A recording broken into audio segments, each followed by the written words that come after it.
Le train hanté. Même si la nuit est sombre et brumeuse ce soir-là, Percy se prépare à aller livrer les sacs de courrier et il est excité comme une puce. C'est la première fois que je vais déposer des lettres et des colis au château des elfes. Eh bien, moi, j'aurais peur à ta place. Apparemment, James a décidé de faire une farce à Percy. Le fantôme express rôde dans les parages. Le fantôme express, tu dis? C'est quoi? C'est un train hanté. On le voit surtout près du château. Il cliquette sur les rails en émettant des sons affreux avec son sifflet. Tu ne vas pas le croire, Percy. Il s'amuse. C'est une farce. Ça n'existe pas, les trains hantés. Bien sûr que si. Bonne chance, Percy. Percy n'est pas très rassuré, mais comme il est consciencieux, il part quand même chercher les sacs de la poste. Un peu plus tard, le voilà qui s'approche du château. J'espère que je ne vais pas croiser la route du fantôme express. Arrivé devant la porte de la forteresse, il doit attendre au feu rouge que le pont-levis se baisse pour le faire entrer.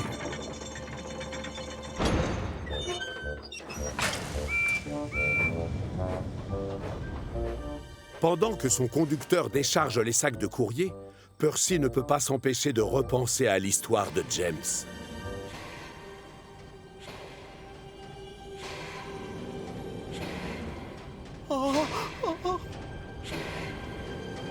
Salut, Percy! C'est toi, Stephen. Désolé, mais je t'ai pris pour le fantôme express.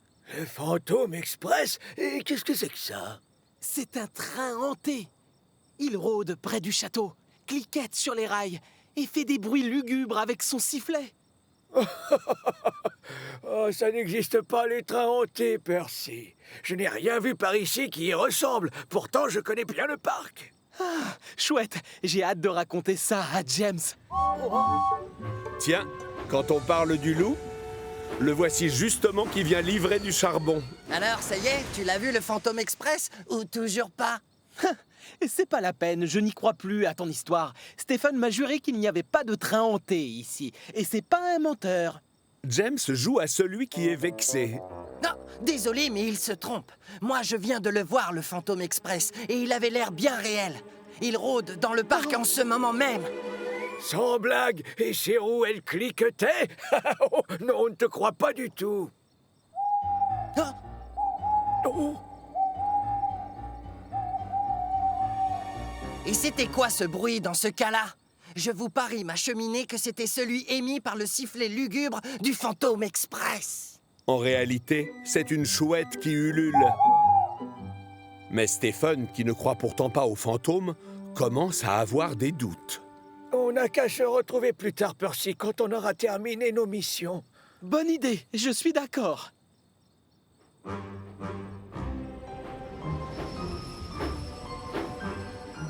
On va bien rire. Mais non, ça n'existe pas, les fantômes. Les trains hantés non plus, d'ailleurs.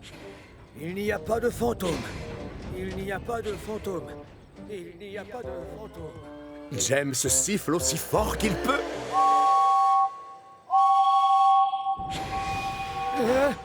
Qui est-ce? Oh, ce ne serait pas... Non, c'est pas lui. Au secours!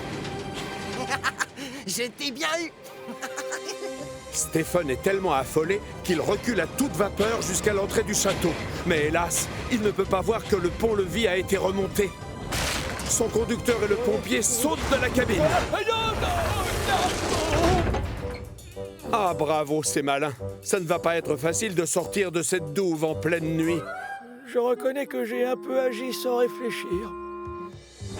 Pendant ce temps-là, Percy a fini son travail et arrive au point de rendez-vous convenu avec Stephen. Mais la vieille locomotive n'est pas là. Oh non! Où est Stephen? Pourvu que le fantôme ne l'ait pas trouvé. Oh! J'espère que c'est lui qui arrive. Non, mauvaise pioche. C'est James. Percy n'est pas très rassuré. Il préfère ne pas s'attarder à cet endroit. Je t'ai bien eu. Percy file à toute vapeur se réfugier dans le château. Et comme il est affolé, c'est au dernier moment qu'il remarque le trou devant lui. Et c'est la catastrophe.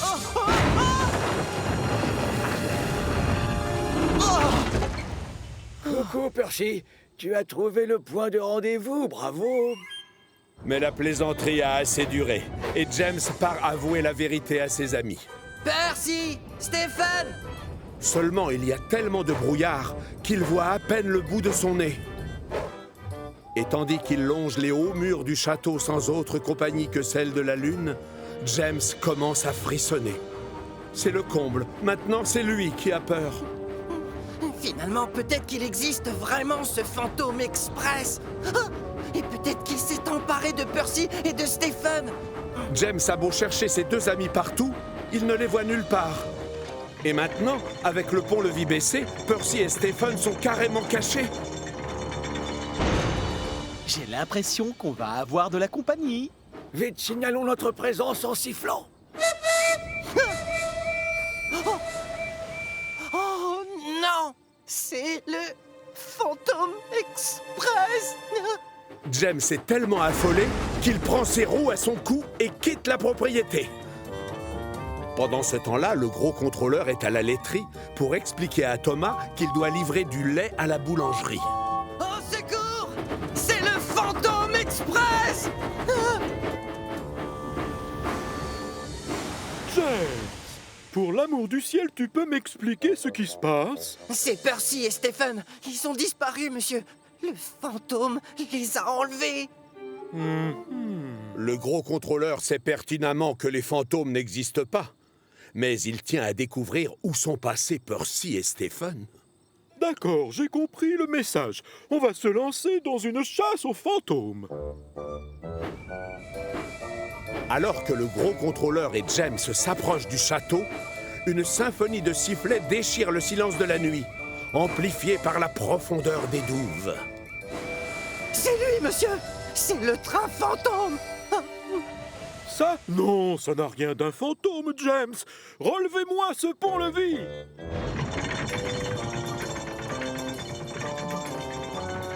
Percy et Stephen?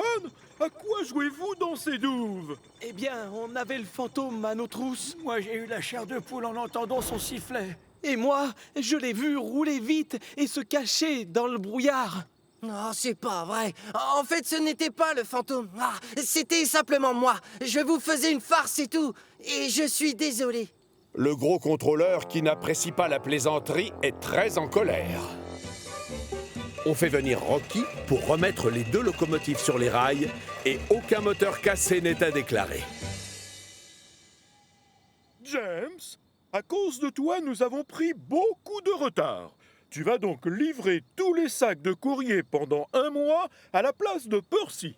Oui, monsieur. Encore pardon. Bon courage, James. J'espère que le fantôme ne t'ennuiera pas trop. Non.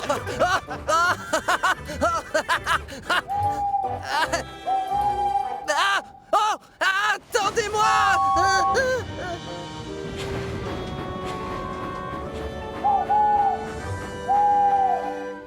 La grande peur de Salty. Salty adore travailler tout près de la mer. Mais au début, quand il est arrivé sur Chicalor, le gros contrôleur l'avait envoyé à la carrière de Farcar. Et la seule chose que Salty avait sous les yeux toute la journée, c'était de la pierre. De la pierre à droite, de la pierre à gauche, de la pierre partout. Le diesel détestait ça. Salut, Salty! Oh, moi je suis un diesel pour les dockers, Mavis. Et j'ai besoin de vivre près de la mer. Du coup, quand le gros contrôleur est venu lui annoncer qu'il allait le muter sur le port de Brendam, Salty a décrété que c'était la plus belle journée de sa vie. Le port, c'est mon petit paradis, matelot. Le port, c'est mon petit paradis. Ce jour-là, le moteur de Salty crachote encore plus que d'habitude. Dis, tu fais de drôles de bruit ce matin, Salty. Tu es sûr que ça va? Quoi? Pareil à naviguer. T'inquiète pas, Cranky. C'est rien. Peut-être qu'une huître bouge ma vieille cheminée.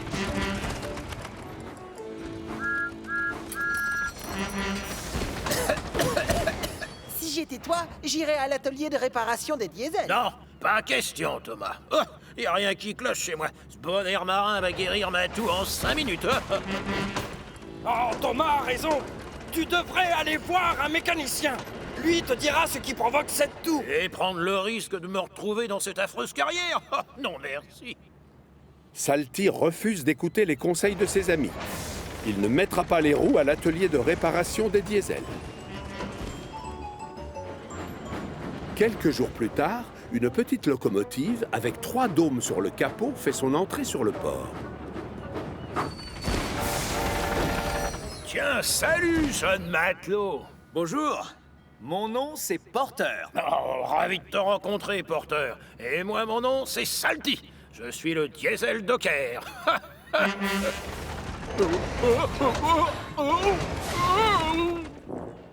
C'est ton moteur? Est-ce que ça va? Pareil à naviguer. Et le tien, il marche bien? Au fait, c'est quoi tous ces dômes? T'as encore plus de boss qu'un chameau. Oh, celui du milieu, c'est pour la vapeur. Et les 2 autres, ce sont mes sablières. Pourquoi on t'a installé tes sablières au-dessus de ta chaudière? Grâce à la chaleur, le sable reste au sec et je peux l'utiliser quand je veux si les rails deviennent glissants. Démonstration! Ah, c'est pas idiot ça. Et je peux savoir ce qui t'amène chez moi sur le port? C'est lui qui va te remplacer, Salty, pendant que tu feras réparer ton moteur. Oh, chef, mais c'est juste un petit rhume de rien du tout. Sois sérieux, d'accord? Comment veux-tu te rendre utile si tu tombes en panne? Alors, va faire réparer ton moteur et tu retrouveras ta place sur le port dans une semaine. Salty hésite. Il est terrorisé à l'idée que Porter fasse son travail mieux que lui. Et que le gros contrôleur lui demande de ne plus revenir sur les quais. Quand il arrive à l'atelier de réparation des diesels, il est accueilli par Ben et Dart. Oh, mais comment ça va, les amis? Oh, faites vite, d'accord? Je dois retourner sur le port à fond les manettes. Non, une révision, ça ne se prend pas à la légère. Ce qu'il veut dire, c'est que les révisions de moteur, ça doit se faire dans les règles. Ah non, vous ne comprenez pas, les amis. Le gros contrôleur a engagé un petit nouveau. Et si je ne retourne pas là-bas illico presto, il va me voler mon poste. Et vous savez où je finirai mes vieux jours? À la carrière. Oh, non, mais ça, ce serait horrible. Toi, tu travailles avec des dockers. Ouais, bien sûr. C'est affreux. Pendant ce temps-là, sur les quais, Porter impressionne tout le monde par son professionnalisme. En plus, il apprend vite. Et le bois, je le mets où déjà? C'est bidon, je les range où? Il te faut combien de wagons plats? Cranky n'aime pas trop quand on lui pose plein de questions à la fois. Mais il est obligé de reconnaître que Porter est une bonne recrue et qu'avec lui, le travail avance vite.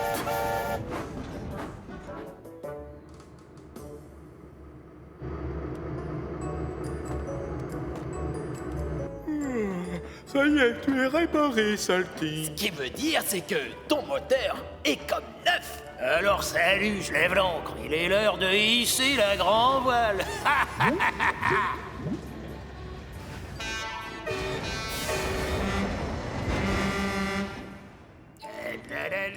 Le port, c'est mon petit port. Ah! Salty est tellement pressé de reprendre son poste qu'il ne regarde pas où il met les roues et percute une cargaison d'huile. Doucement les pistons, enfin, Salty. Fais demi-tour, on va t'enlever ces tâches. Non, non, pas besoin de nettoyage, puisque mon moteur a arrêté de tousser. Je retourne travailler avec les dockers. Salty aurait peut-être dû y réfléchir à 2 fois et accepter de passer sous la douche, car de l'huile s'égoutte sur la voie pendant qu'il roule, et forcément, les rails deviennent très glissants. Heureusement, tout comme Porter d'ailleurs, Salty a lui aussi des sablières. Il verse donc du sable sous ses roues pour les empêcher de patiner sur les rails. Au sommet de la colline de Gordon, le diesel aperçoit enfin la mer au loin. Le port, c'est mon petit paradis, matelot. Le port, c'est mon petit paradis. Il est tellement content et pressé d'y arriver qu'il appuie à fond sur l'accélérateur. Oui, Moussaillon, c'est moi, votre vieux copain Salty. Ça y est, je suis de retour. Et c'est la catastrophe. Impossible de freiner. Ses roues sont couvertes d'huile et elles glissent sur les rails comme sur une patinoire. Et pas de chance, sa sablière est vide. Le vieux diesel percute un train rempli de rubans et de cotillons. Porter assiste à toute la scène et décide d'intervenir avant que la situation n'empire. Nom d'une encre rouillée. Oh.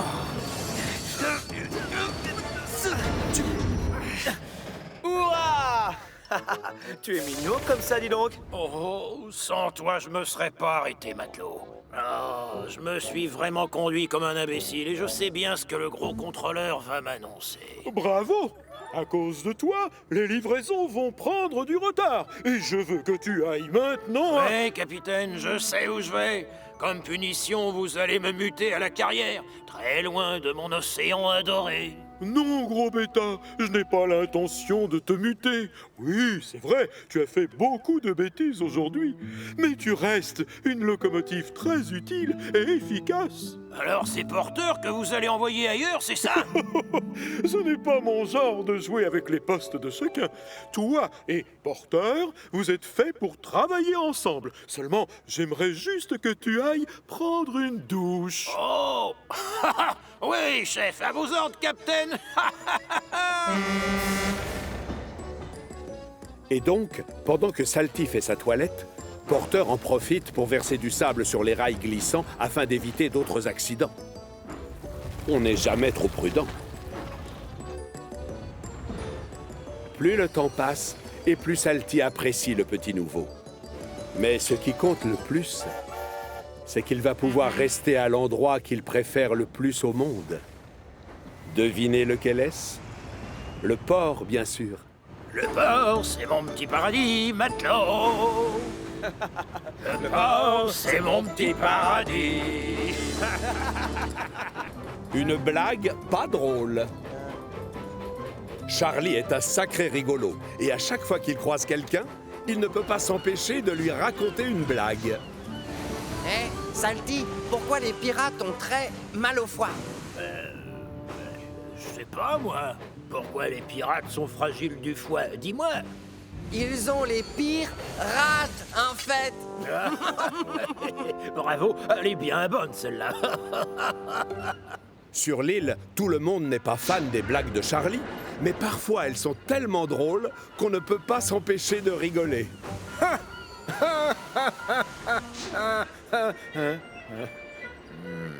J'ai assez entendu de blagues pour aujourd'hui. On travaille ici. Oh, tu ne veux pas que je te raconte cette... Ah! Non, plus tard, Charlie.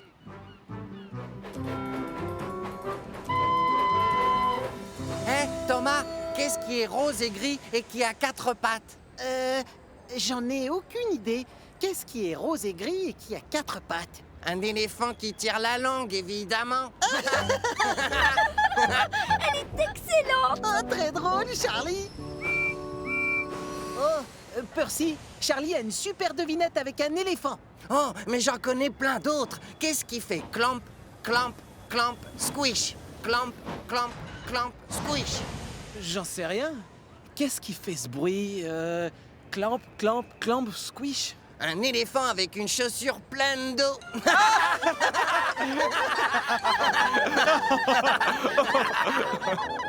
Mais les éléphants ne portent pas de chaussures. Bien sûr, mais c'est bien dommage.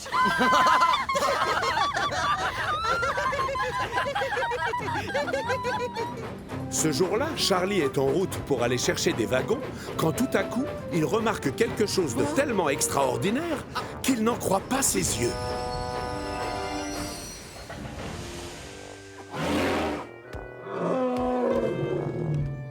Il était loin de s'imaginer qu'il y avait des éléphants sur Chicalor. Pourtant, il y en a au moins, puisqu'il est devant ses yeux. Cet éléphant court un grand danger. Il faut vite que je réagisse. Il décide alors de siffler de toutes ses forces pour faire reculer l'animal. Mais celui-ci ne bouge pas d'un centimètre. Je vais aller chercher de l'aide.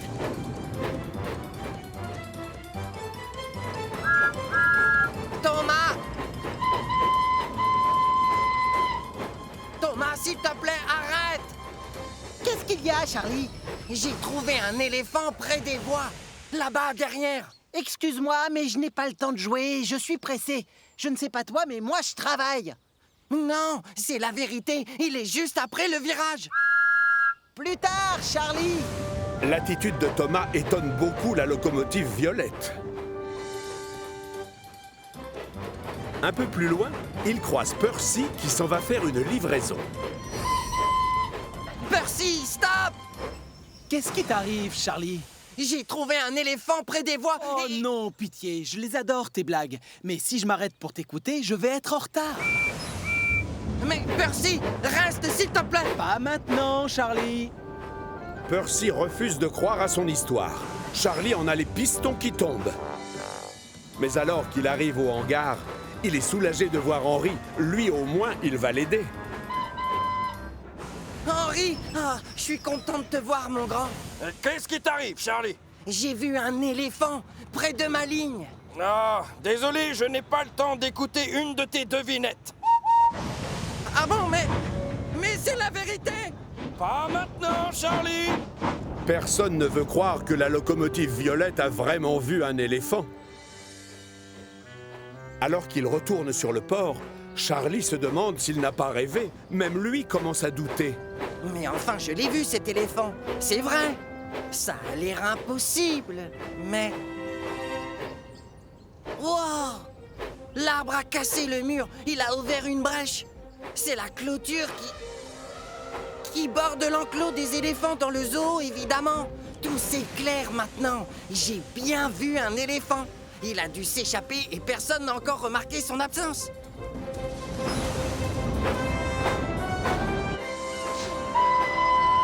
Écoutez-moi, les amis. Il y a un éléphant dans la nature. Un éléphant? Où ça? Non, pas de panique, Cranky. Je le connais bien, c'est encore une de ses blagues. Charlie commence à en avoir ras la cheminée de ne pas être pris au sérieux. Il part donc chercher de l'aide ailleurs. Reviens, Charlie. Tu nous fais la tête?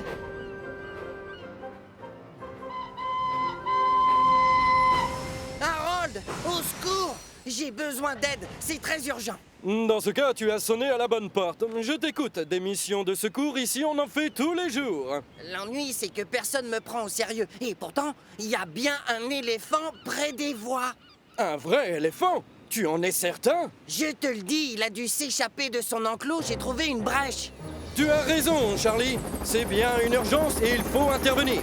Je vais te suivre. Tu vas me montrer où il est.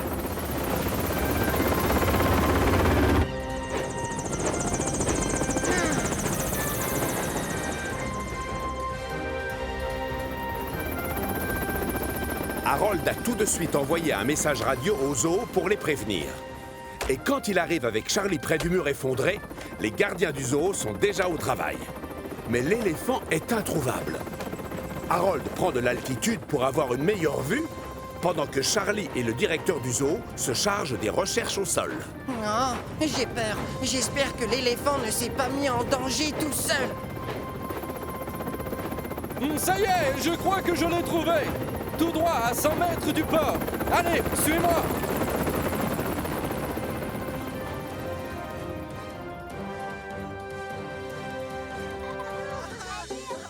Vous connaissez beaucoup d'enfants, vous, qui ont la chance de voir un éléphant de près? Eh bien, sur Chicalor, ce genre de miracle se produit souvent. Voilà la cavalerie qui arrive. Charlie a pensé à prendre un wagon spécial pour le transport des gros animaux. L'éléphant doit retourner au zoo dans son enclos. Il y sera bien plus en sécurité.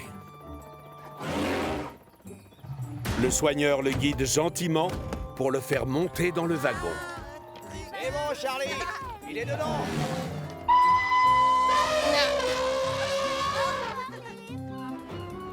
Charlie est obligé de passer par le port pour retourner au zoo. Et ça tombe bien, puisque Thomas, Henry et Percy sont là. Oh, ça alors! Finalement, Charlie ne racontait pas d'histoire quand il nous a parlé de l'éléphant. Bah ça!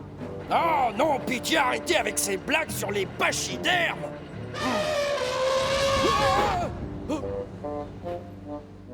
Les gens du zoo sont soulagés de voir revenir l'éléphant en bonne santé. Ils étaient tellement inquiets. Bien joué, Charlie. Félicitations, c'est toi qui l'as retrouvé. Tu t'es montré utile et très efficace aujourd'hui. C'est sûr, Charlie a retenu la leçon. Il a découvert que personne ne vous prend au sérieux si vous plaisantez tout le temps. Il décide donc de ne plus jamais raconter de blagues. Enfin, quand je dis jamais, j'exagère. Hein, Salty, que prend un éléphant pour voler? J'en sais rien, Charlie. Ça prend quoi, un éléphant pour voler? Un jumbo jet. Un jumbo jet. Ah, très drôle, cette blague. Les éléphants! Ah.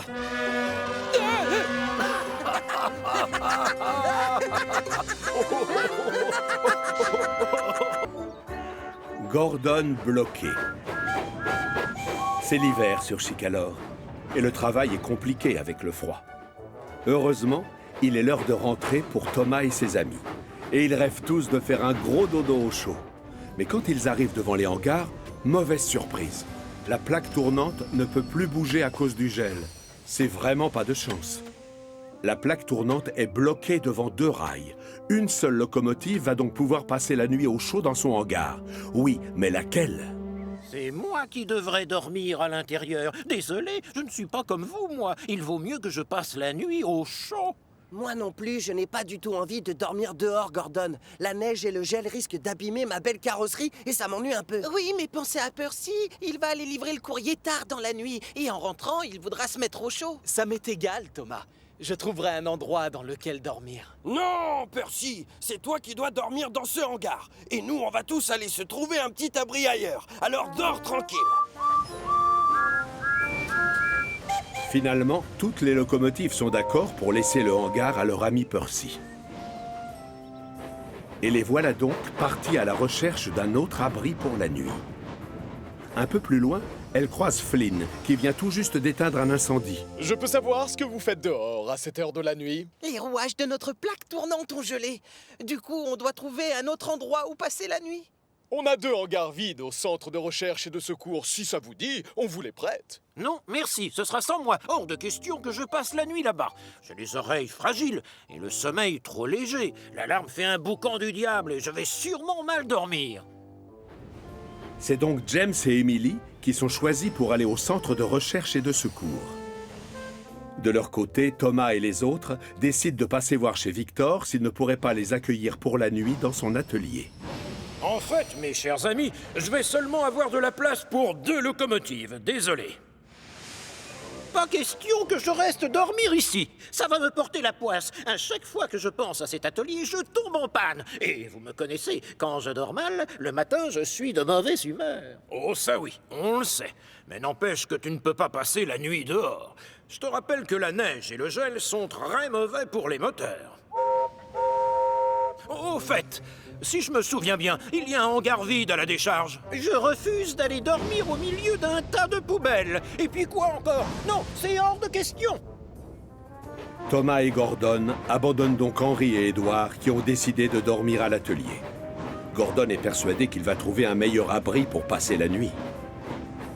C'est alors qu'il croise Norman, occupé à livrer son dernier chargement de la journée.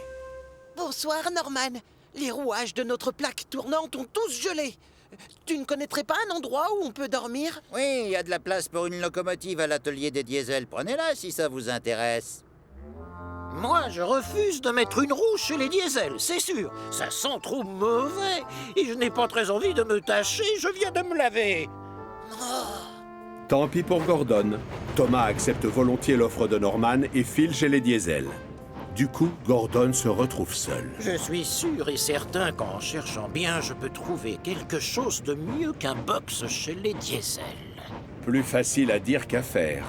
Car il a beau se creuser la chaudière, il ne voit pas où aller. Soudain, une idée lui traverse enfin la cheminée. Oh, je l'ai trouvé, la solution. Ces idiots sont tous partis dormir dans des hangars qui ne sont pas les nôtres, alors qu'avec un peu de chance, la plaque tournante a été réparée depuis longtemps. Et non, raté. La plaque tournante ne fonctionne toujours pas. Elle est toujours bloquée par le gel. Et malheureusement, il n'y a toujours accès qu'à un seul hangar. Quelle bande d'idiots, quand même. Moi, au moins, je sais où je vais dormir cette nuit.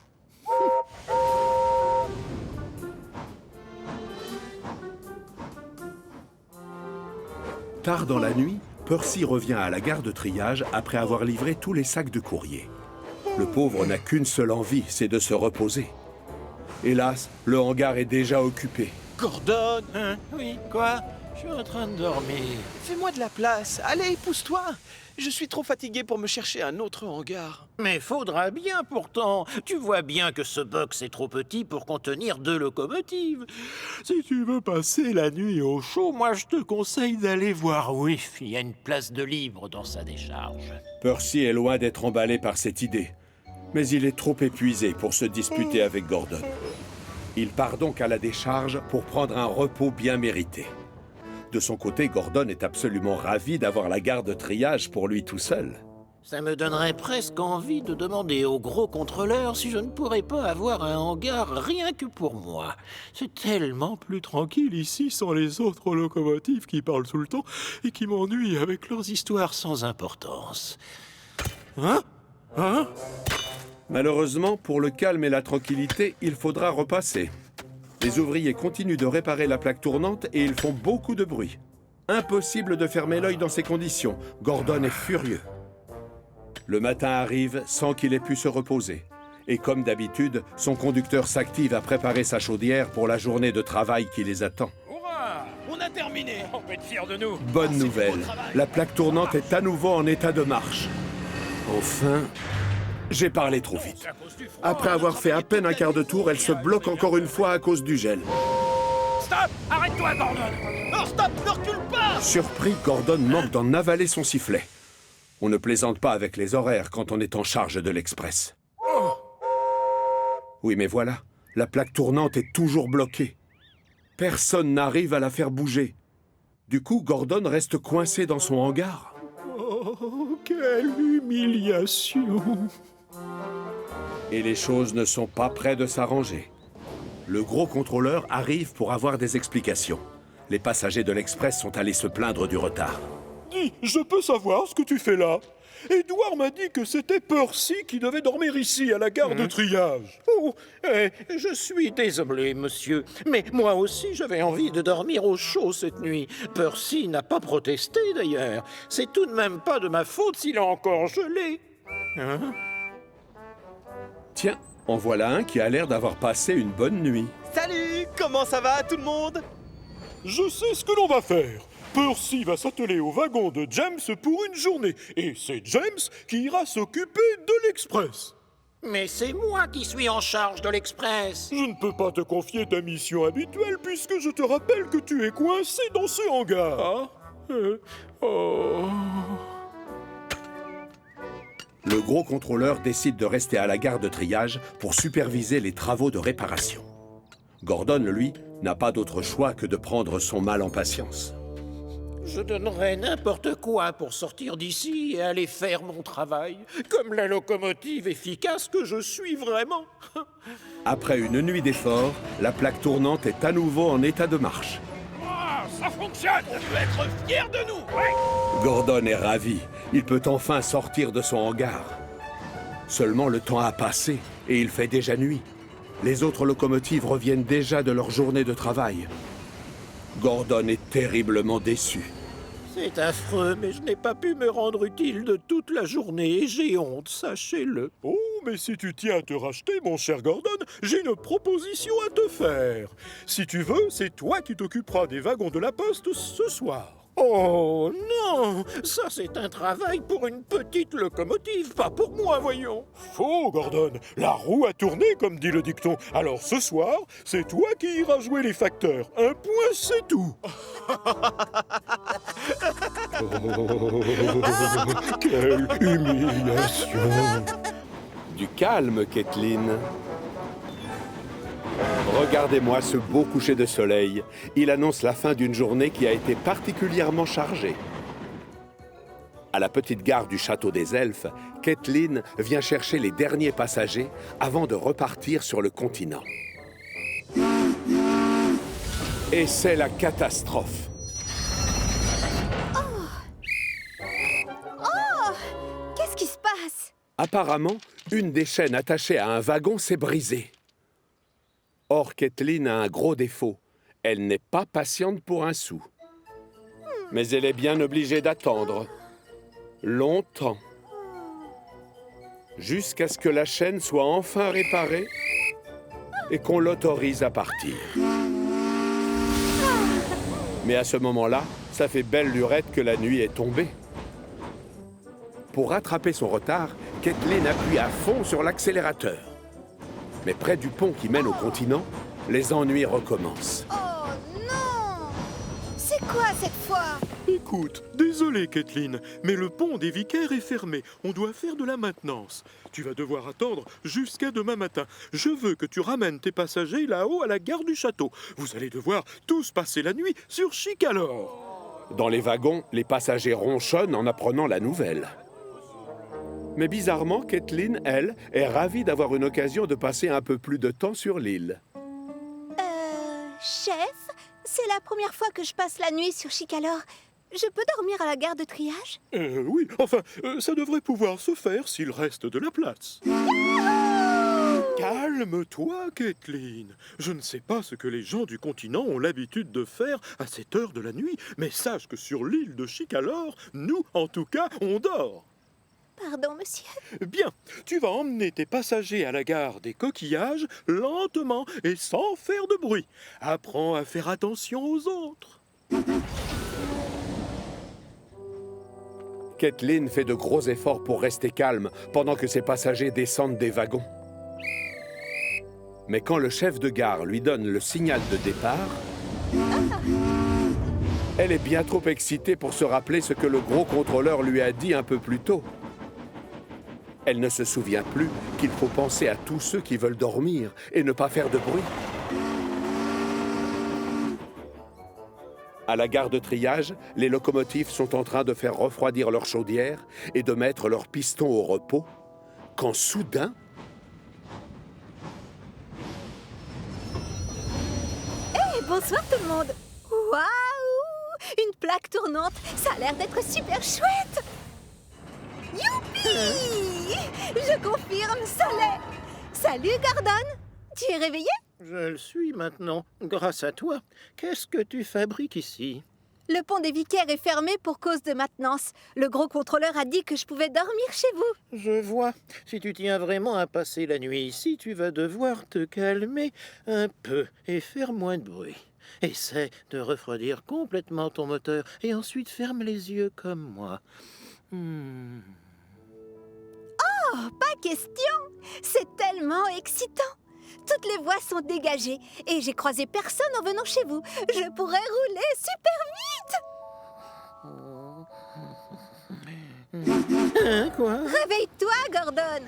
Bonsoir, Kathleen. Qu'est-ce qui t'amène par ici? Oh, elle vient passer la nuit en notre compagnie. Oh, pourquoi tu ne t'installes pas dans mon box? Je te le prête. Comme ça, tu feras dodo entre Gordon et Thomas. Oh, waouh! Merci, Percy! De rien, ça me fait plaisir. Bonne nuit. C'est gentil de la part de Percy de me laisser m'installer ici, dans ce beau hangar.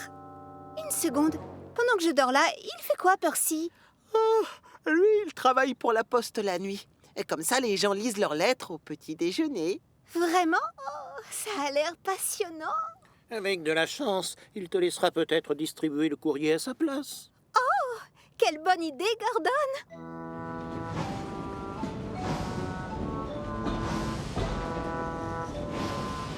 Percy. Je peux m'occuper du courrier ce soir? S'il te plaît, dis oui. Percy n'est pas très chaud pour confier son précieux train à Kathleen, mais comme ça fera plaisir à ses amis qui veulent dormir, il accepte. Oh, prends-le, je te le prête. Chouette! Mais attention, à cette heure, les habitants de Chicalor sont tous endormis. Il faut que tu penses à eux et que tu fasses la tournée en silence. Aucun problème. Aucun problème, merci. Kathleen traverse ensuite l'île à fond les wagons avec le train de la poste, mais elle est tellement excitée qu'elle a totalement oublié les consignes de Percy.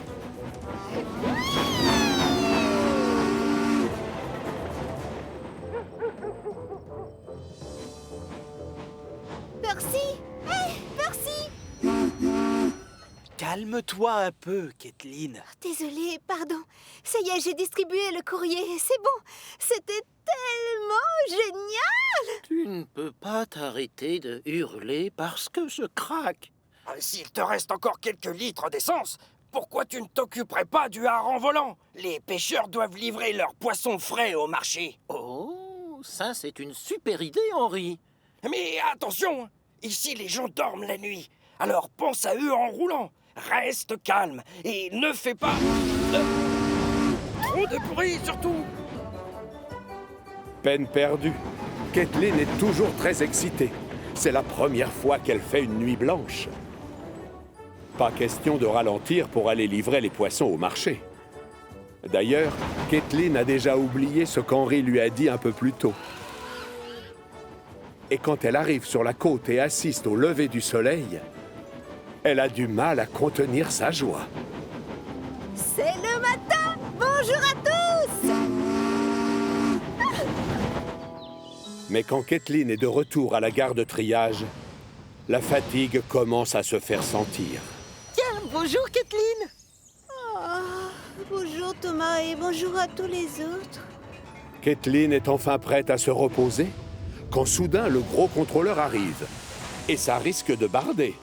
Percy, mais enfin, qu'est-ce qui t'a pris cette nuit? Tu as roulé aussi vite qu'une fusée et tu as joué avec ton sifflet.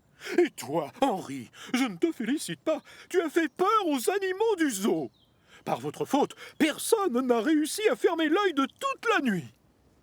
Mais monsieur, c'est pas moi qui suis allé livrer les poissons des pêcheurs. Et moi, je n'ai pas touché au sac de courrier. Mais alors, dites-moi, qui est-ce? En fait, c'est moi, chef. Toi, Kathleen? Mais je t'avais demandé de ne pas faire de bruit et aussi de faire attention aux autres. Oui, je sais. Mais j'ai oublié tellement j'étais excitée à l'idée de passer la nuit ici, sur Chicalor. J'avais juste envie de me rendre utile et d'aider les autres. Je suis désolée. Ah, je vois. Eh bien, tu apprendras que tu n'es pas la seule à avoir passé une nuit blanche. Le pont-levis a été réparé et tu as des passagers qui t'attendent. Alors, si tu tiens toujours à me prouver que tu es efficace... Oh, merci beaucoup, chef. Et c'est donc tranquillement et en faisant le moins de bruit possible que Kathleen va chercher ses passagers. Le problème, c'est qu'elle est tellement fatiguée après avoir fait la course toute la nuit qu'elle s'endort en plein milieu du pont des Vicaires. Hé, réveille-toi, Kathleen! Quoi? Oui? Oh, je suis là. Oui, j'avance. Kathleen se demande alors si elle n'aurait pas mieux fait la veille d'aller se coucher en même temps que les autres. La journée va être très longue. Hiro se met en colère. Vous connaissez tous Hiro. C'est l'une des locomotives les plus puissantes de Chicalor. Mais il est surtout connu dans l'île pour sa politesse et sa gentillesse.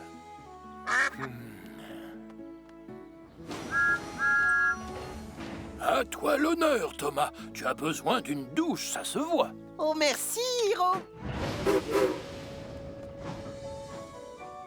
Ce matin-là, Diesel a fort affaire avec les wagons farceurs au hangar. Bon, arrêtez, au travail. Je suis pressé, moi. Et ne bougez plus. Édouard vient d'apporter une cargaison de lait, de beurre et de fromage, et c'est Hiro qui doit aller la livrer. Bien, maintenant, à votre tour. Arrête d'être aussi brutal, Diesel! Tu vas renverser tout le lait! C'est la seule solution pour que ces idiots de wagons farceurs comprennent qu'ils doivent m'obéir, je te signale. Alors, mêle-toi de tes affaires, c'est compris?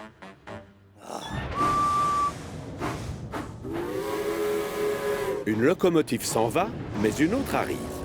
Bonjour à toi, Diesel, et bonjour les wagons. Oh, Hiro, arrête de jouer les gentils tout le temps, c'est énervant. Tous ces wagons font exprès de nous embêter, et toi, tu dois leur montrer qui c'est qui commande. Non, Diesel, ces wagons ne m'embêtent pas, moi. Normal, je suis le maître du chemin de fer. Sur ce, Hiro s'attelle au wagon farceur et quitte les lieux. Mais il ne sait pas qu'à cause de Diesel, le lait s'est déjà renversé. Quant au wagon farceur, ils se remettent vite à faire des bêtises. Oh, vous n'arriverez pas à m'empêcher de faire mon travail. Sachez que je suis le maître du chemin de fer. Les wagons farceurs s'efforcent alors de faire sursauter Hiro. Mais celui-ci fait comme si de rien n'était. Il reste stoïque jusqu'à la gare des 4 vents où le gros contrôleur l'attend. Ah, enfin! La commande pour la cafétéria. Les hommes du chef déchargent les caisses de pain, de beurre et de fromage. Et n'oubliez pas le lait! Mais quand il ouvre la porte du wagon dans lequel est entreposé le lait, c'est la catastrophe! Oh non! Mon pantalon neuf! Quelle horreur! Toutes mes excuses, monsieur. Je ne sais pas ce qui s'est passé, mais les wagons farceurs sont vraiment très dissipés aujourd'hui. Oui, mais j'espère que tu feras plus attention lors de ta prochaine livraison. Oui, monsieur, c'est promis, monsieur. Quant à moi, je vais passer la matinée à faire nettoyer mon pantalon. Hiro se sent fautif. Il sait qu'à cause de lui, la journée du gros contrôleur est gâchée. Un peu plus tard, il arrive sur le port pour chercher une autre cargaison de beurre et de crème fraîche. Et devinez qui il croise là-bas.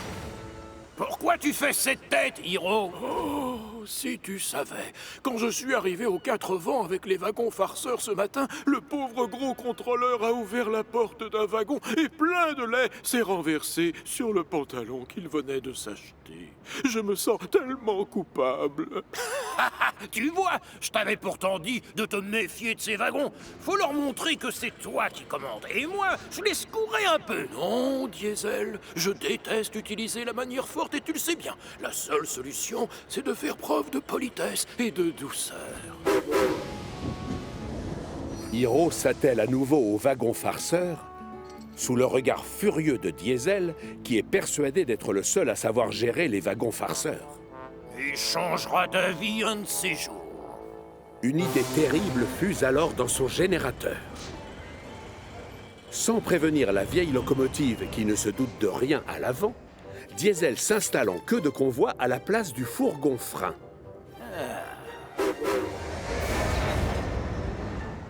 Hiro démarre donc sans savoir que Diesel s'apprête à lui jouer un mauvais tour. Au bout de quelques minutes, les wagons farceurs commencent déjà à faire les fous. Pourtant, Hiro décide de rester poli et gentil. Mais il n'a toujours pas remarqué que Diesel était caché à l'arrière du train. Je vais juste lui montrer à quel point ces wagons peuvent être énervants. Et quand Hiro se lance dans la montée de la côte, Diesel appuie à fond sur ses freins pour le ralentir et que l'ascension soit encore plus difficile.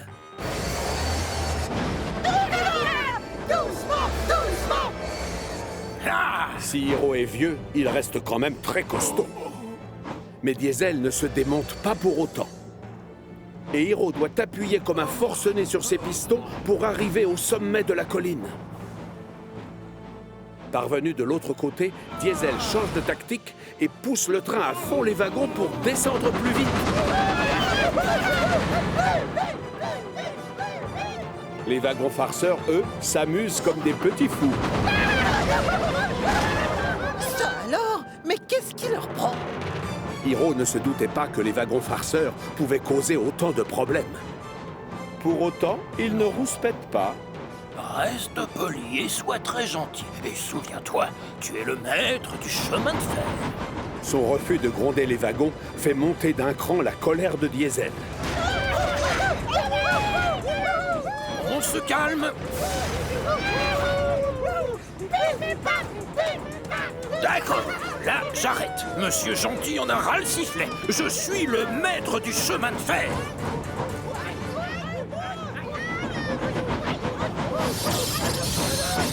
Que ça vous serve de leçon. Hiro freine tellement brusquement que 3 gros bidons remplis de crème fraîche sont projetés dans les airs. Non, pas moi! Le bel habit du gros contrôleur va retourner à la teinturerie. Édouard, lui, n'échappera pas à la douche. Hiro non plus. Oh, mon pantalon neuf! Oh, non! Consterné, le gros contrôleur regarde ses beaux habits tout tachés et explose de colère. Hiro, à cause de toi, la livraison a pris du retard. Et je vais devoir payer une fortune chez le teinturier. Oh, pardon, je suis désolé, monsieur. Derrière, Diesel essaie de filer discrètement. Mais Thomas lui bloque le passage. Diesel, on peut savoir où tu vas? Hiro, tu sais pourquoi c'est Diesel qui est en queue de convoi? Quoi? Diesel? C'était toi? Tu m'as freiné dans la montée et poussé dans la descente. Oui. Et c'est toi qui as renversé le lait ce matin, avoue-le. Quoi? Oh non. Je suis désolé. Sache que je suis extrêmement déçu, Diesel. Tu vas devoir apprendre à te comporter autrement avec les wagons farceurs. Mais monsieur... oui, d'accord, chef. Et celui qui s'y prend le mieux avec eux, c'est Hiro, bien sûr. Oui, monsieur. La chaudière de Hiro bouillonne de fierté.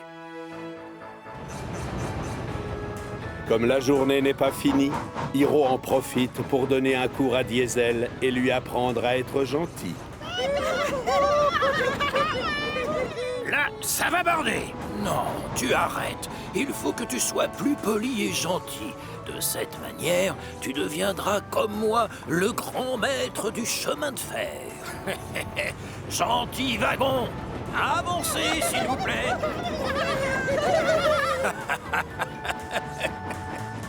Gordon en panne sèche. C'est l'été sur Chicalor. Et ce jour-là, la météo a prévu de la canicule.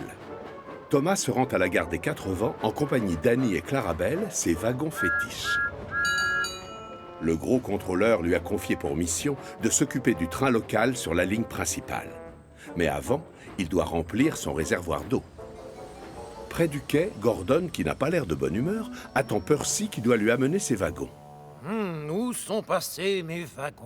J'en ai assez qu'on me fasse attendre à chaque fois. Peut-être que tu devrais aller les chercher toi-même? Non, les grosses locomotives comme moi ne s'abaissent pas à ce genre de choses, je te signale. Moi, je m'occupe du train express. Autrement dit, le transport de passagers le plus important de tout Chicalor. Les trains locaux ont autant de valeur.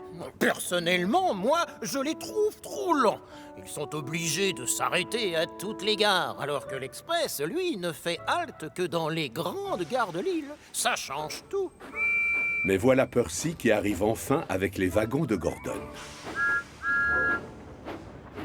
Thomas avance jusqu'au château d'eau pour faire le plein avant de repartir. Attention, laissez passer l'express. Un peu plus loin, Paxton redescend de la carrière de la Montagne Bleue avec un chargement de grosses pierres. Il est loin de se douter que Gordon roule sur la même voie, mais dans l'autre sens. Le signal passe au rouge juste au moment où Paxton se rapproche dangereusement de l'aiguillage. Vite, Paxton, freine! L'express passe avant tout! Une grosse pierre se retrouve projetée dans les airs et atterrit lourdement sur la chaudière de Gordon, qui est obligé de s'arrêter. Pardon, Gordon, tu n'as pas trop mal? Tu as une grosse bosse sur le flanc, ça va aller? Mais oui, Paxton, je vais bien. On n'abîme pas une belle et grande locomotive telle que moi aussi facilement. Tu devrais quand même aller faire un tour chez Victor. Non, je refuse. Tu sais, je suis pressé. Le train express ne doit pas être en retard. Et hop, le voilà qui repart. Vous connaissez Gordon. Quand il est comme ça, impossible de le faire changer d'avis. Pourtant, 5 minutes plus tard, sa chaudière commence à avoir sérieusement soif. C'est très étrange. Je croyais avoir fait le plein d'eau avant de partir. Il aperçoit alors un château d'eau juste devant. Je ferais bien de m'arrêter là pour faire le plein. Mais les passagers ne sont pas du tout du même avis. Ils ont peur que le train prenne du retard. Du coup, Gordon redémarre à toute vapeur sans remplir son réservoir. Mais quelques mètres plus loin, sa chaudière recommence à avoir soif. Oh, hélas, si je m'arrête tout le temps pour faire le plein, je vais prendre beaucoup de retard. Je dois vite trouver une autre solution. Gordon passe en revue tous les endroits qu'il connaît bien dans cette partie de l'île. Alors, on a les hangars, les 4 vents, Colvert, le puits sec, les marrons, les grillons, un lac... Oh! En passant à côté du lac, il réalise à quel point il est urgent de trouver de l'eau pour sa chaudière. Sinon, il risque de tomber en panne. Je vais penser à autre chose. Mieux vaut continuer.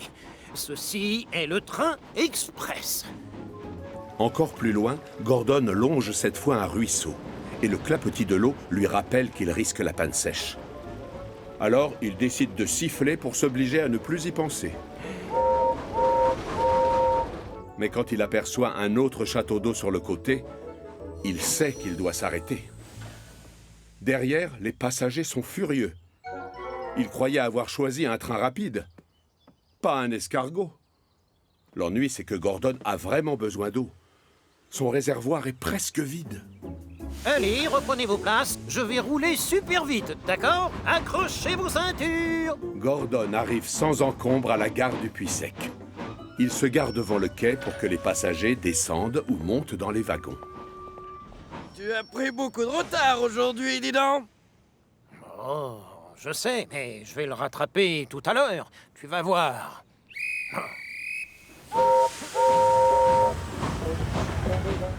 Gordon redémarre. Mais il a à peine parcouru quelques mètres que sa chaudière recommence à avoir soif. Mais non, c'est rien. Roule, allez, c'est rien. Roule, avance, ne pense à rien. Il faut continuer. Il aperçoit alors un troisième château d'eau sur le côté. Seulement, cette fois, il continue tout droit.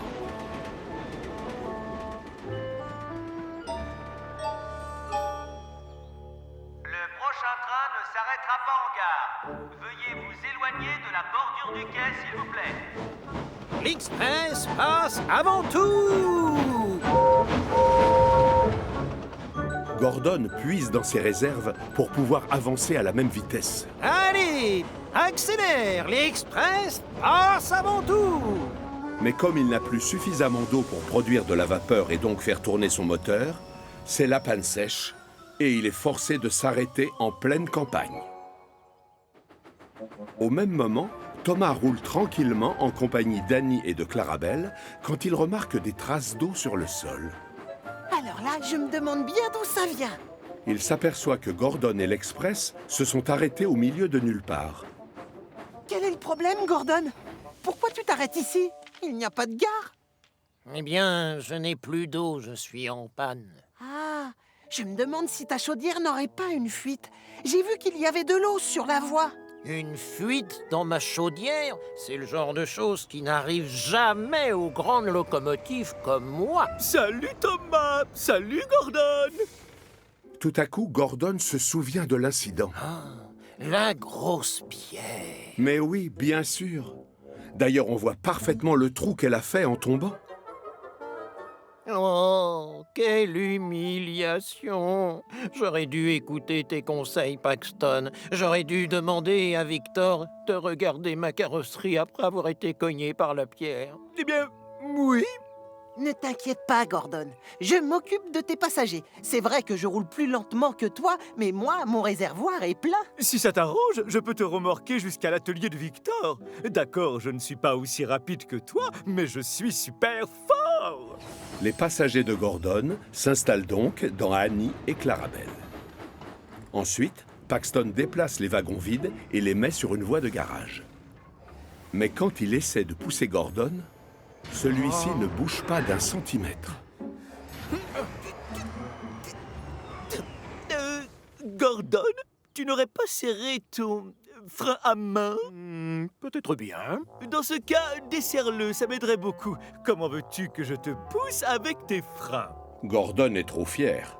Il n'a pas du tout envie d'être remorqué jusqu'à chez Victor. Seulement, s'il refuse l'aide que lui offre gentiment Paxton, il risque de passer la nuit à la Belle Étoile. À contre-cœur, Gordon desserre donc son frein à main. Puis, il laisse Paxton l'emmener jusqu'à l'atelier de réparation.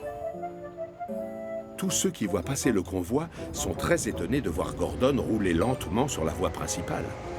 C'est tellement rare de ne pas le voir foncer à toute vapeur. Oh, quelle humiliation! Victor a été prévenu et les mécaniciens se mettent tout de suite au travail. 2 heures plus tard, le trou a été colmaté et Gordon est de retour. Bien sûr, toutes les locomotives sont déjà au courant de sa mésaventure et les moqueries fusent de tous les côtés. N'oublie pas de remplir ton réservoir, Gordon. Les chaudières ont souvent soif. Et ne t'approche pas des pierres volantes. Gordon sait qu'on va se moquer de lui pendant longtemps. Mais cette histoire lui aura servi de leçon. Dorénavant, sa priorité, c'est sa chaudière. Scruff se fait beau. Vous connaissez la décharge de Whiff sur la petite île de Chicalor? Il y a toujours beaucoup d'agitation là-bas. Ce n'est pas le travail qui manque, croyez-moi. Mais ça tombe bien, parce que Whiff et Scruff adorent s'occuper des wagons poubelles et de leur contenu. Allez, on déchiquette. Paré à rouler, Scruff? Paré à rouler, Whiff. Bon, c'est vrai que c'est plutôt un travail salissant, mais Scruff et Whiff s'en moquent totalement. Ils savent à quel point leur rôle est important sur Chicalor. Et ça leur est bien égal d'avoir une carrosserie couverte de taches. On a un message. Il faut aller chercher des wagons à la gare de triage. C'est bon, je m'en charge, Whiff. Je pars immédiatement. Si Scruff n'accorde aucune importance à son apparence, d'autres locomotives se demandent comment il peut supporter d'avoir tout le temps l'air de sortir d'une poubelle.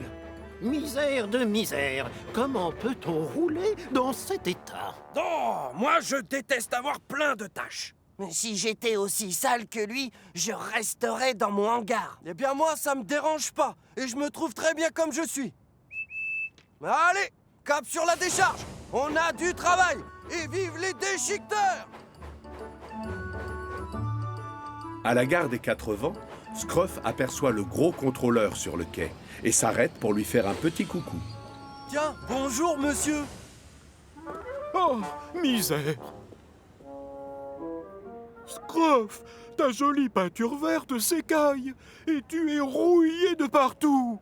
Peut-être que je devrais aller faire gratter la rouille chez Victor ce soir. Oh, non, non, non, ce n'est pas suffisant. Il n'existe qu'un seul moyen pour t'en débarrasser. Tu vas devoir repeindre toute ta carrosserie. Quoi? Vous êtes sérieux? Rien qu'à cette idée, Scruff en a des frissons dans la chaudière. Il a horreur de se laver. Alors forcément, cette visite à l'atelier ne le réjouit pas du tout. Tu vas emmener tes wagons à la décharge et ensuite, tu passeras faire un tour chez Victor pour un petit relooking. Pour enlever les taches de rouille, je ne connais rien de mieux. Oh non, quel enfer! Scruff n'a pas d'autre choix que d'obéir. Alors, après avoir laissé les wagons à la décharge, il arrive à contre-cœur à l'atelier. Oh. Bonjour, bienvenue mon ami. Le gros contrôleur pense que t'as besoin d'un petit coup de peinture. Bah, en fait, c'est que je suis... Parfait, on va bien s'occuper de toi et dans 2 ou 3 heures, tu ne te reconnaîtras pas. Salut, Scruff! Suis-moi! On va commencer par le ponçage et la pose de l'enduit! Scruff a droit à une toilette complète. Chaque centimètre carré de sa carrosserie est poncé, gratté, enduit, repeint et enfin ciré. Et s'il existe des locomotives qui adorent se faire bichonner, on ne peut pas dire que ce soit le cas de Scruff. D'ailleurs, à la fin de la séance, il n'a plus qu'une seule envie, retourner à toute vapeur à la décharge et se remettre au travail. J'étais sûr que ce serait pas drôle. Scruff, mon ami, tu es très in. J'adore, quelle élégance. Désolé Victor, mais je sais pas ce que ça veut dire. Je te traduis. Tu es très beau. Oh, oh, regardez-moi. Je n'ai plus de taches et ma peinture brille. Qu'est-ce que t'en penses, Scruff? Bah, en fait, je me trouve plutôt mignon. Si le client est satisfait, alors on l'est aussi. Merci beaucoup, Victor. À toi aussi, Kevin. C'est bizarre, mais en fait, je me sens comme neuf. La chaudière de Scruff bouillonne de bonheur. Sa peinture brille sous les rayons du soleil et il a l'impression d'être le roi du monde. En plus, toutes les locomotives qu'il croise lui font des compliments. Magnifique, Scruff. C'est fou comme ça peut te changer. Ta carrosserie est presque aussi étincelante que la mienne. Incroyable! Pendant l'absence de son ami, Whiff a fait ce qu'il a pu pour faire le travail tout seul. Coucou, Whiff. Comment tu me trouves? Est-ce qu'elle te plaît, ma nouvelle peinture verte? Oui, très jolie, Scruff. Tu tombes bien, je suis très content de te revoir. On est surchargé de travail et j'ai besoin que tu m'aides. Que je t'aide? Si tu pouvais simplement déplacer ces wagons, ce serait très gentil. Non, ça c'est vraiment pas possible. Je risque de me tâcher et il faudrait tout refaire. Ah, alors dans ce cas, tu n'as qu'à t'occuper de ceux qui sont sur la voie 3. Désolé, Whiff. Je n'ai pas envie de mettre de la vieille huile de vidange sur ma nouvelle peinture verte. Peut-être que je devrais aller chercher un travail qui soit un peu moins salissant. Thomas est en train de faire embarquer des passagers à la gare des Quatre Vents au moment où Scruff arrive pour trouver quelque chose d'autre à faire. Salut Thomas! Salut Scruff.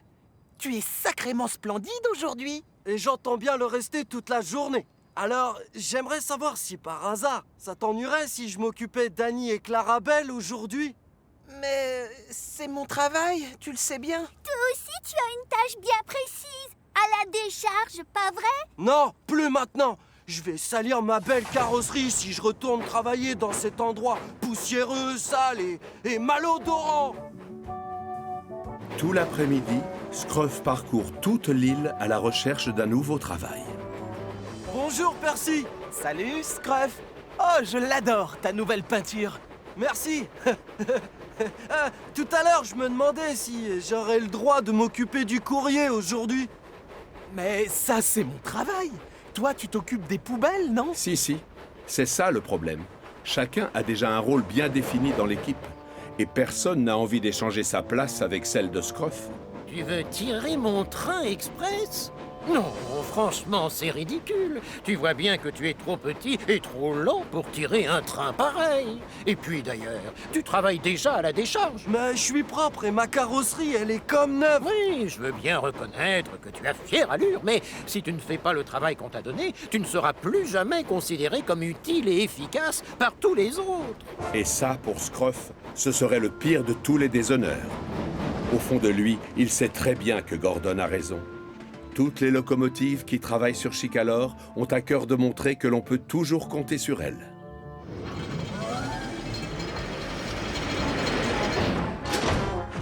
Pendant ce temps-là, à la décharge, le pauvre Whiff est totalement débordé. Nom d'une poubelle. Je risque d'avoir des ennuis si le gros contrôleur voit toute cette pagaille. Salut, Whiff. Pas le temps, Scruff. Trop de travail, désolé. Il y a encore plein de wagons qui vont arriver. Dans ce cas, peut-être que je peux t'aider? Non, attention! Ce serait vraiment dommage que tu salisses ta sublime carrosserie. Pas de souci, je vais y aller très doucement. Et c'est la catastrophe. Scruff a parlé trop vite. Scruff! Là-haut! Attention! En plein dans le mille, le pauvre Scruff se retrouve couvert de déchets gluants et qui sentent très mauvais. La carrosserie est toute sale, regarde. C'est pas si grave, Whiff. C'est ce qu'on appelle les risques du métier. Allez, viens. Vive les déchiqueteurs! Évidemment, à deux, le travail est tout de suite plus facile. Et à peine 1 heure plus tard, chaque wagon poubelle a été entièrement vidé. Leur contenu a été trié et les choses sont finalement redevenues comme avant. Pareil pour Scruff, d'ailleurs. Je suis fou de joie, tu sais. Ça fait plaisir de retrouver mon cher collègue. Moi aussi, je suis ravi, Whiff. Tu sais quoi? En y repensant, je n'échangerai mon travail à la décharge et ma vieille carrosserie tachée de partout avec personne d'autre. Une mission qui ne sent pas bon. Ce soir-là, à la gare de triage, James raconte des histoires qui font peur aux autres locomotives. Et à cet instant-là, le train fantôme roule tant bien que mal sur le pont, en réveillant tous les habitants de l'île avec son sifflet lugubre. Ouh, ouh. La majorité des locomotives ne croient pas aux histoires que raconte James. Percy est le seul à les prendre au sérieux et à avoir peur. D'autant plus qu'il passe ses nuits sur les rails pour livrer les sacs de la poste. Et parfois, la nuit, dans le noir, certaines choses ont l'air plus terrifiantes qu'elles ne le sont en réalité.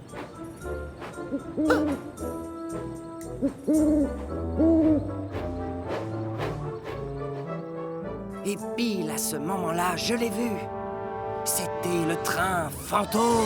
Oh, James! Tu fais peur à Percy avec tes histoires de fantômes. C'est quand même pas de ma faute si Percy est loin d'être aussi courageux que moi. Si tu es tellement brave, pourquoi c'est pas toi qui passes tes nuits à distribuer le courrier? Mais tout simplement parce que c'est un travail pour une petite locomotive comme Percy et non pour une magnifique et grande machine comme moi. Laisse tomber, Thomas. Ça ne me dérange pas de sortir la nuit. Et puisque tu es si courageux, James, tu n'as qu'à relever le défi que je vais te lancer. Tu veux bien t'occuper du hareng volant cette nuit? Oui, top là, j'accepte, avec plaisir. C'est pas un train rempli de poissons qui va me faire peur. Oui, on verra, James. Je sens qu'on va rire. C'est donc sûr de lui que James part sur le port chercher le hareng volant et sa cargaison de poissons, tout juste sortis des cales des chalutiers. Mais alors qu'il s'approche du train, une odeur épouvantable commence à se faire sentir. Oh! Sur le quai, Porter déplace des wagons pendant que Cranky décharge les caisses des pêcheurs. Oh, Porter, c'est quoi cette terrible odeur? Enfin, ce sont les poissons, James. C'est toi qui vas t'occuper du hareng volant? Non, le hareng volant, c'est le domaine réservé de Henry, alors que moi, je transporte des voyageurs. Peut-être que je devrais aller le chercher. James retourne donc à la gare de triage. Réveille-toi, Henry. Tu es en retard pour aller chercher la poubelle volante. Hein? Oh, mais tu ne devais pas t'en occuper à ma place cette nuit? Mais non, voyons, tu as mal compris. Pourquoi je m'en occuperais, tu m'expliques? C'est ton train. Moi, je suis bien trop beau pour y toucher. Mais tu avais dit que tu le ferais. Tu devais prouver ton courage. Alors là, je crois que tu as rêvé, mon ami. Bonne nuit, Henry. Allez, travaille bien. Non, je vais être en retard. James est persuadé qu'il a eu un trait de génie en faisant croire à Henry qu'il avait rêvé toute l'histoire. La grosse locomotive verte file à toute vapeur vers ses livraisons. Mais malheureusement, Henry a pris du retard. Et certains poissonniers vont devoir ouvrir plus tard que d'habitude. Alors, au matin, quand il retourne à la gare de triage, il n'est pas étonné de voir le gros contrôleur qui l'attend.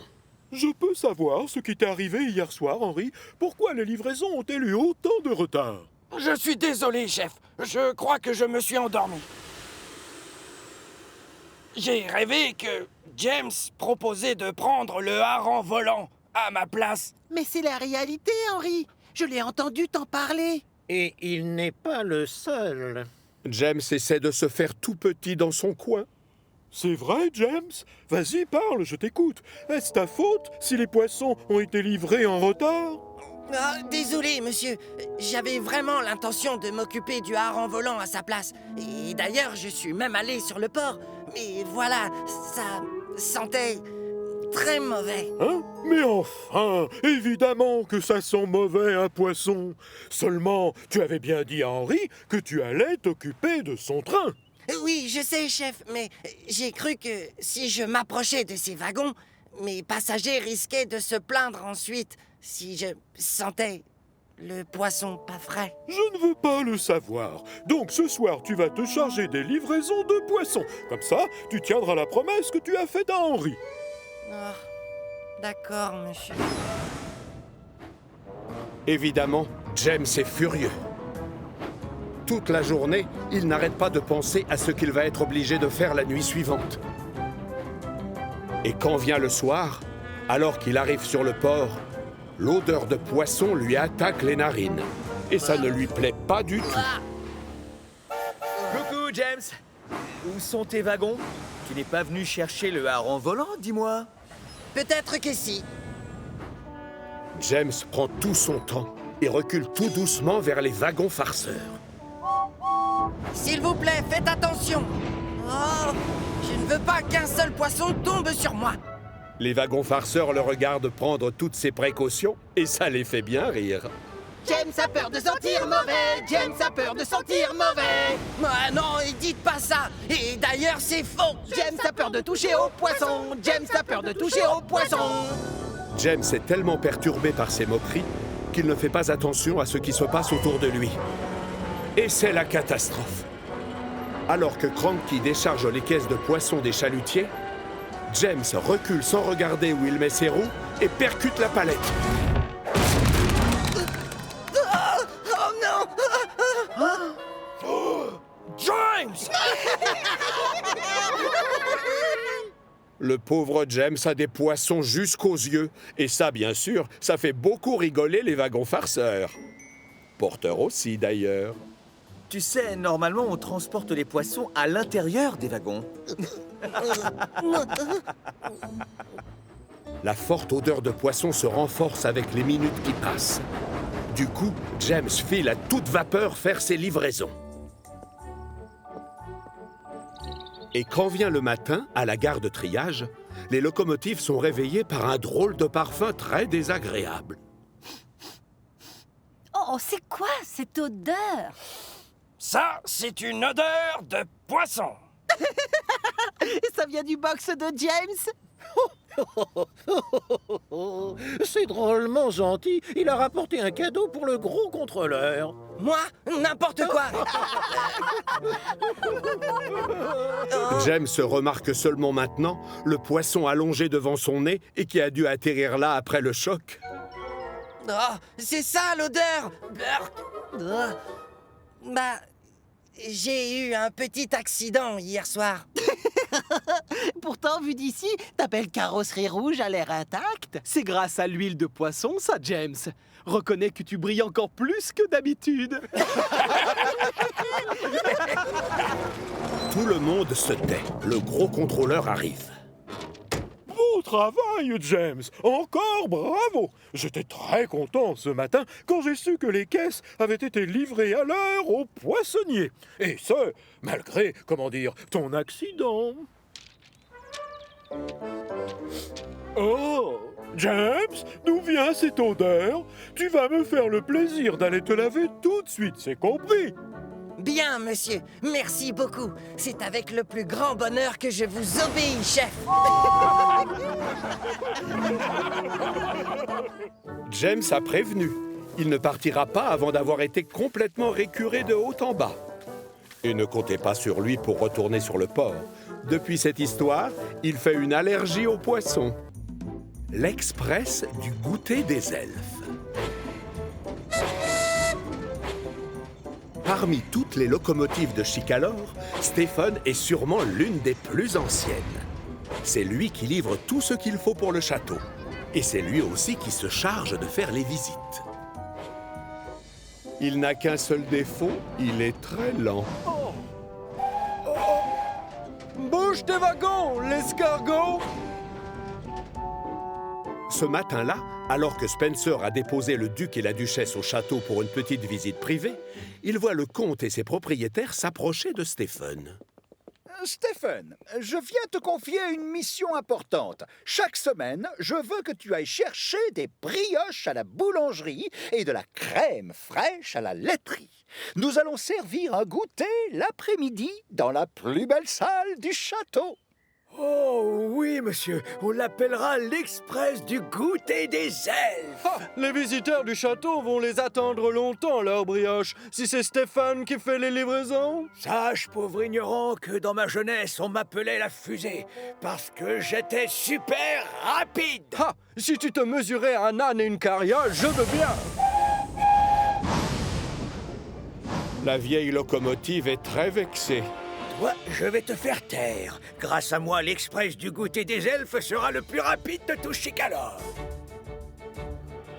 Stephen passe donc à la boulangerie pour prendre les brioches. Puis à la laiterie pour la crème fraîche.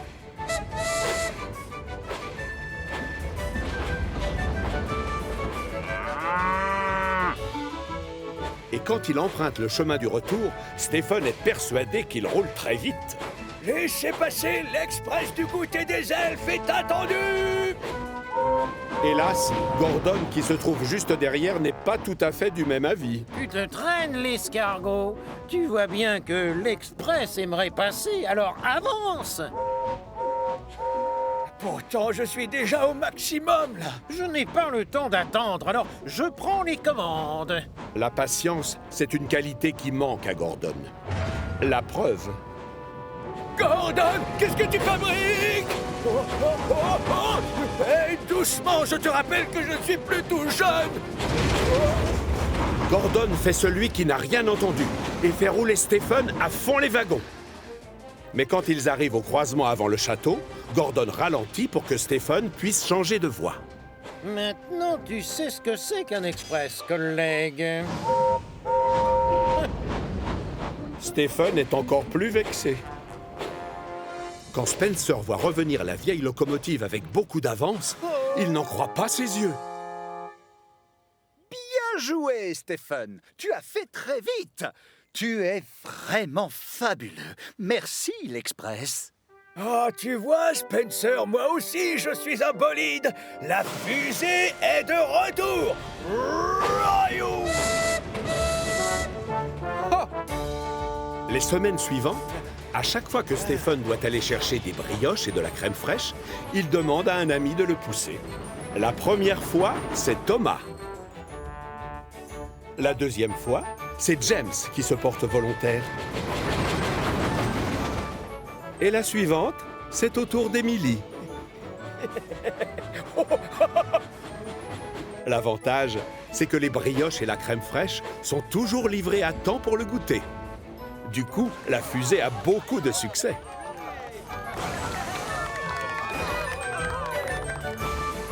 Un jour, le comte décide de lui confier une mission importante. Le gros contrôleur et son épouse, Madame Hatt, nous font l'honneur de venir goûter au château tout à l'heure. Mais nous n'avons plus de confiture en cuisine, alors si ça ne te dérange pas, j'aimerais que tu ailles en chercher sur le port à ma place. Oui, bien sûr, je reviens aussi vite que possible.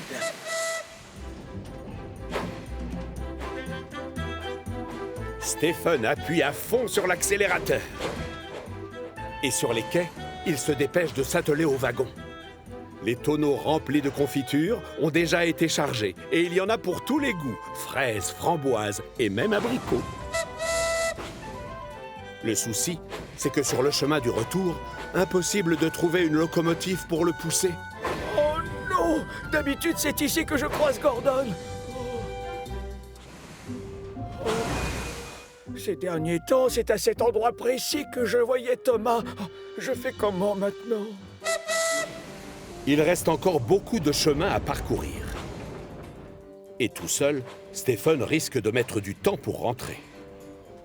Oh non! Il fera nuit quand je rapporterai la confiture au château.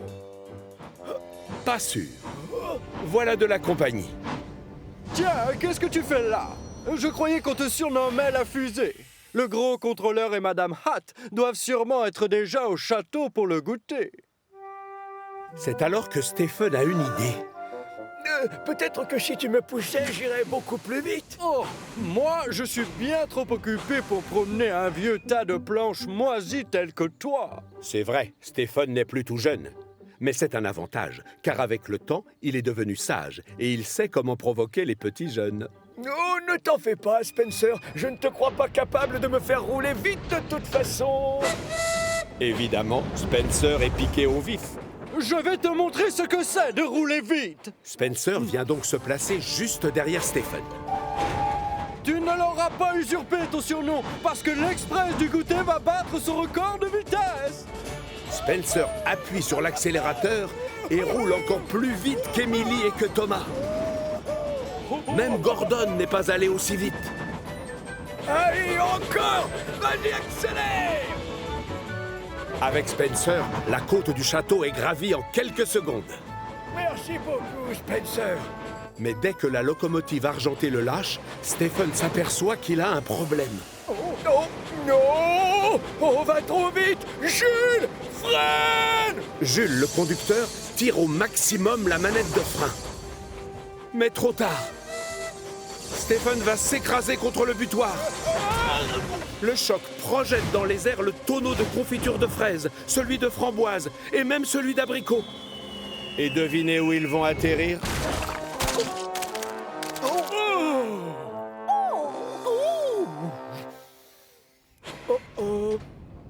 Heureusement, personne n'est blessé. Mais le gros contrôleur et le comte vont devoir aller chez le teinturier. Mais enfin, Stephen, quel est ce cirque? Je suis vraiment navré. J'ai demandé à Spencer de me pousser afin d'être plus rapide. Voyons, réfléchis un peu. Je t'ai choisi parce que je te fais confiance, pas parce que tu vas très vite. Désolé, monsieur. Finalement, je n'ai pas besoin de faire mon maximum pour foncer. Non, en effet, je confirme. Mais qu'est-ce que je vais bien pouvoir servir à mes pauvres invités? Ah, laissez-moi faire! Je dois retourner chercher de la confiture pour les gourmands. Et donc pourquoi les visiteurs ne monteraient-ils pas à bord d'un wagon et comme ça, ils pourraient boire du thé tout en faisant une promenade en train? Tout le monde trouve l'idée excellente. Peu après, la vieille locomotive reprend donc tranquillement le chemin du port, ses passagers confortablement installés dans le wagon. La confiture est vite chargée, et en fin de journée, tout le monde est ravi d'avoir pu profiter d'une chouette promenade et d'un excellent goûter. Oh, laissez passer l'escargot! Ah, non, pardon. Laissez passer l'express du goûter des elfes! Distant de Cranky. Ce jour-là, le soleil brille au-dessus de l'île de Chicalor. Mais sur le port de Brendam, c'est loin d'être les vacances. Le plus occupé de tous, c'est Cranky. Plusieurs bateaux sont à quai et il y a plein de caisses à décharger. Je soulève et j'empile. Ou alors, j'empile et je soulève. Oh, on pourrait faire une pause, non? Oups là! Attention, Cranky! Je fais toujours attention, Thomas! Tu t'occupes de moi, s'il te plaît. Non! Tu vas devoir attendre ton tour. J'ai assez de travail sur les manettes comme ça. Ah. Oui, ça va, c'est bon, j'arrive! Ah! Il y a beau y avoir un beau soleil dans le ciel, si Cranky continue à ranchonner de la sorte, la météo risque de virer à l'orage dans très peu de temps. Thomas a dû patienter un long moment avant que la grue ne se décide à décharger ses wagons plats. Il a pris du retard. Et qui est-ce qui va se faire disputer? Enfin! Je te signale que ça fait 1 heure que je t'attends. Excusez-moi, monsieur, mais j'ai dû faire la queue sur le port parce que Cranky est drôlement occupé. Vraiment?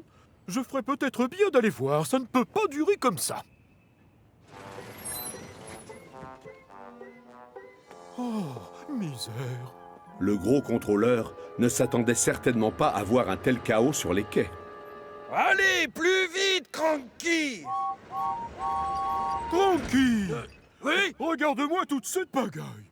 Tu peux m'expliquer ce qui se passe ici? Mais je travaille aussi vite que je peux, croyez-moi! Je sais, ça je le vois bien. Seulement, tu es la seule grue, c'est ça le problème. Mais alors, je n'ai pas besoin d'aide. D'ailleurs, je vous le prouve en quelques manœuvres. Non! Ça suffit, Cranky! Je vais t'engager un assistant. Comme ça, il viendra t'aider à ranger toute cette pagaille. Quoi? Un assistant? Mais je n'ai pas besoin d'aide! Hélas, on ne te demande pas ton avis. Et crois-moi, c'est beaucoup mieux. Oh, gare à la chute! Prochaine étape pour le gros contrôleur, l'atelier de Victor. Bonjour, Victor. Dis-moi, est-ce que ça te dérange si je t'emprunte Kevin pour la journée? Mais non, c'est calme aujourd'hui. On n'a vraiment pas grand-chose à réparer. Kevin! Oui, j'arrive! Tu m'as appelé? Ah, Kevin, j'ai une mission un peu spéciale à te confier. Quoi? Une mission? Pour moi? Ça alors? C'est la première fois que j'entends parler d'une mission confiée à une grille! Kevin, calme-toi, tu veux? Désolé, chef. J'aimerais que tu ailles au port de Brendam assez vite. Tu aideras Cranky. Le port! J'ai toujours rêvé d'aller y faire un tour. Et en plus, je vais avoir la chance de rencontrer Cranky. Excellent. Je me charge de la paperasse et toi, tu peux commencer tout de suite. Thomas vient chercher Kevin pour l'emmener sur le port. Et voilà, on est arrivé. C'est ici le port. Waouh, c'est chouette comme endroit. Pour Kevin, qui sort rarement de son atelier, tout est nouveau ici. Mais ce dont il a le plus hâte, c'est de faire enfin la connaissance de son idole. Bonjour, Cranky. Moi, je m'appelle Kevin. Et je suis venu te donner un coup de poulie. Par quoi veux-tu que je commence? Je l'ai dit au gros contrôleur, et je te le redis à toi. Je n'ai pas besoin qu'on m'aide, c'est simple. Je peux très bien me passer d'un petit comique dans ton genre. Pourtant, le gros contrôleur a dit que c'était une mission pour moi. Alors, il y a forcément quelque chose que je pourrais faire pour t'aider. Oh, oui, je sais, suis-je bête, bien sûr. Va donc te garer là-bas et t'approche pas de mes pylônes. Merci pour ta proposition, mais je me débrouille très bien tout seul. Oh, t'en fais pas, mon grand. Cranky a l'air très méchant, mais il est simplement ronchon, c'est tout. On finit tous par s'habituer à son mauvais caractère. Comme Cranky est têtu comme une mule, il continue à travailler seul. Mais il est très vite dépassé. Attention! Je les ramasse! C'est maintenant ou jamais. Kevin saute sur l'occasion pour se rendre utile.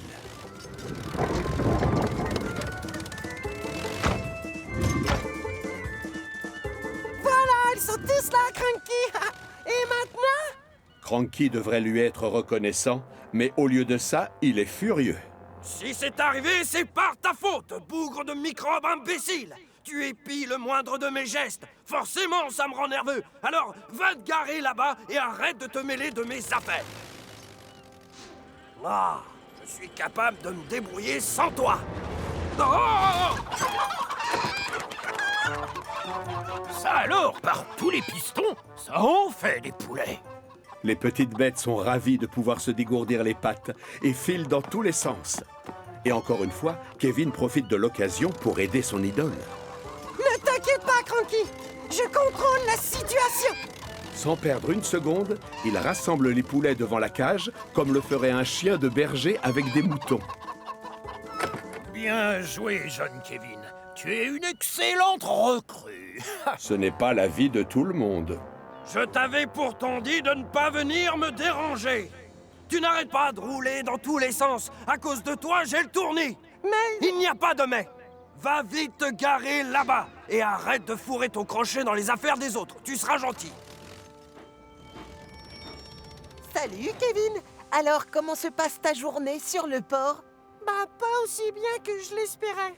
J'ai l'impression que Cranky ne m'aime pas. Quand on le connaît bien, il n'est pas si méchant. Sous ces pylônes rouillés se cache un cœur d'or. Non! Et c'est la catastrophe. Kevin hésite à intervenir. Pas de panique, chef. Je m'en occupe. Kevin! Une crue à la mer! À l'aide! Vite! Je lui avais dit de rester tranquille, mais personne n'écoute le vieux Cranky sur cette île. Bien joué, mon ami. Quelqu'un peut-il m'expliquer ce qui se passe? Je t'avais confié une mission, Kevin, et je pensais pouvoir te faire confiance. Je vais te demander de retourner à l'atelier de Victor, et sans trop tarder. Tu ne t'es pas montré très efficace, alors pars! Le pauvre Kevin est désespéré. Il a fait son maximum pour se rendre utile, mais les choses ne se sont pas passées comme prévu. Pire encore, voilà qu'on le punit et qu'on le renvoie chez lui. Ce n'était pas de sa faute en réalité. C'est moi le coupable. Kevin essayait simplement de m'aider. Il est un peu foufou, c'est vrai, mais le travail ne lui fait pas peur. Et d'ailleurs, au final, il est très efficace. Waouh! Cranky m'a fait un compliment. Il trouve que je suis efficace et travailleur. Et en plus, il vient de m'appeler Kevin. Qu'est-ce que je t'avais dit? Cette grue a un cœur d'or. Eh bien, ça fait plaisir de vous voir tous les deux aussi proches et complices. Continuez comme ça! Merci, Cranky. Tu veux que je fasse quoi maintenant? Tu préfères que je reste là, dans mon coin, ou je veux surtout pas te déranger? Ben, finalement, je ne serais pas contre un petit peu d'aide. Tu connais le dicton, 2 crochets valent mieux qu'un seul. À nous deux, on aura vite fait de tout décharger. Au travail! D'accord, patron. Je suis ton assistant. Oh, quelle chance! On forme une équipe. Regarde ça, il a de l'énergie à en vendre, celui-là. Ah ça, il n'est pas fatigué. Mais s'il continue à chanter, je lui balance mon crochet.